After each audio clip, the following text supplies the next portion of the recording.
early in the morning, braving the cold, to talk about the future of the car industry. You were here, you met with President Trump at a dinner and his team at a time where actually we still worry that he will impose tariffs on car makers in Europe, and especially German ones. What was the discussion like? Yes, we still worry. I think it was a positive meeting. I had a chance to talk to the administration secretary. Ambassador Lighthizer was there, and Mr. Mnuchin. So, and we did a lot to prepare. We invested heavily to adopt to the new after NAFTA regulation in the United States, investing heavily. We just had groundbreaking in our plant in Chattanooga to double up capacities. We soon will put all the machinery there to ramp up production for a new EV, electric vehicle for the United States. We are investing in battery capacity in the States. So we're doing what we can to avoid tariffs. How convinced was he, Mr. Diess? Because he left, President Trump left Davos saying tariffs are still on. Yeah, I think he's still very committed and serious about it. I think the administration is happy with what we are doing. But when you say committed to tariffs, committed to opposing tariffs? You know, it's very difficult to read President Trump, but he stated that he's still not happy with Europe. When you look at your biggest concern, is it market decline in China or is it tariffs?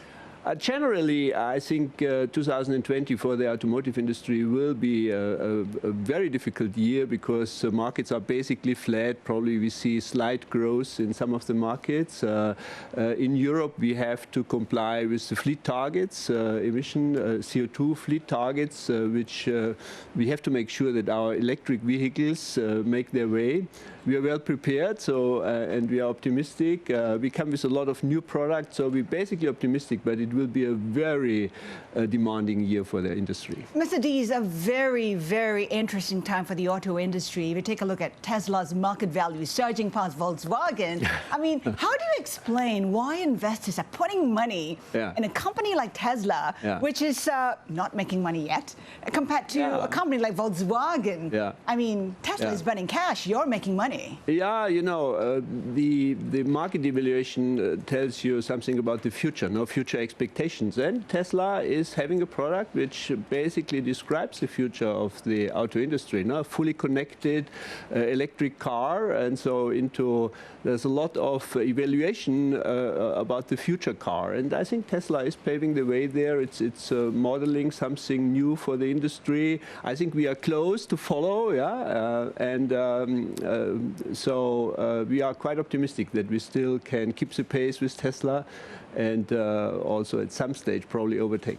Keep the pace, overtake. The question really, eventually, who will win in this, tech car space? Will it be, traditional car makers like yourself, like Toyota or Tesla, or, players like Google? I think it's an open race. I would take Tesla more seriously than Google, and there are also from our peers some very competitive companies like Toyota. But it will be, I think, the company which adopts fastest and which is most innovative, but also which has enough scale in the new world, will make the race. What are you doing to win that race?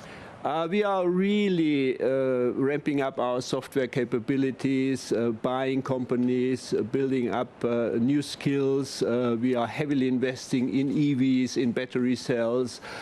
So I think we're doing the right things to be competitive. In terms of stricter emissions, what are you doing? I mean, the sense out there, it will be gas-powered. That will be the future. I mean, where do you stand on that? No, the future will be electric in the passenger car world for sure. I think that's pretty clear now. And this train is moving, it's gaining speed, it's gaining momentum.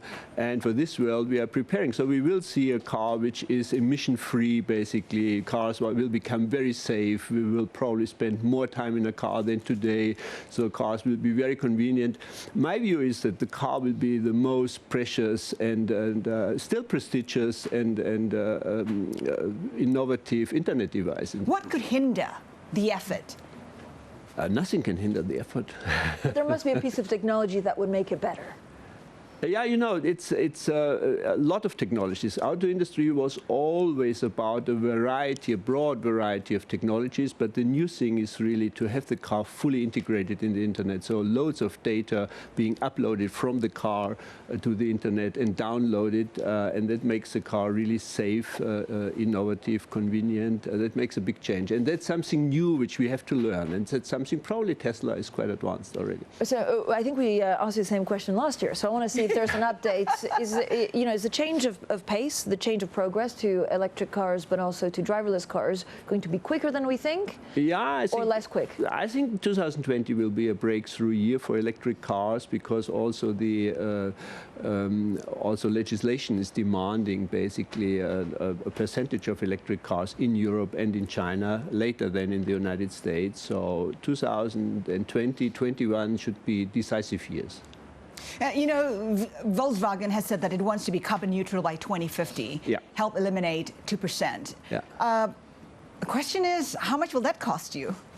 I think, the world is changing, and many people are talking here about the cost, but at the end, if you look at the figures, renewable energy is already as cheap as carbon-based energy, and new technology is really stepping in. So the world will be different, but the world still will have exciting product. It will be worthwhile to live and spend time. Could you put a price to it? How much it will cost you? I mean, you have more than 122 factories around the world. Yeah, anyhow, we are continuously investing. We're one of the biggest investors, and also we put a lot of money behind R&D. That's traditionally, but we changed that to more new technologies. Give up, let's say, a little bit on the old stuff. Focus more. So I think we can cope. How does the merger between PSA and the Fiat Chrysler change? Does it change the landscape for you significantly? Not dramatically. No, I think the industry is consolidating over the last 100 years or so. So it's a continuous process. Scale matters also in the future, because software becomes so important. Software is a scale game, and so. I think it's a good move for the French colleagues. It's important. They get a really important footprint in the United States, so they will become more competitive. Would you be interested, therefore, of consolidating? No, we are big enough. We around 10 million cars, and we have a worldwide relatively good footprint. Very strong in China, strong in Europe. Still a lot of room for improvement in the United States, where we are focusing. That is why we are investing there. It makes sense to invest for us in the United States. So we feel with our size and with our brands, between Porsche, Audi, Volkswagen, we have, I think, the right brands. So we are well prepared for the change to come.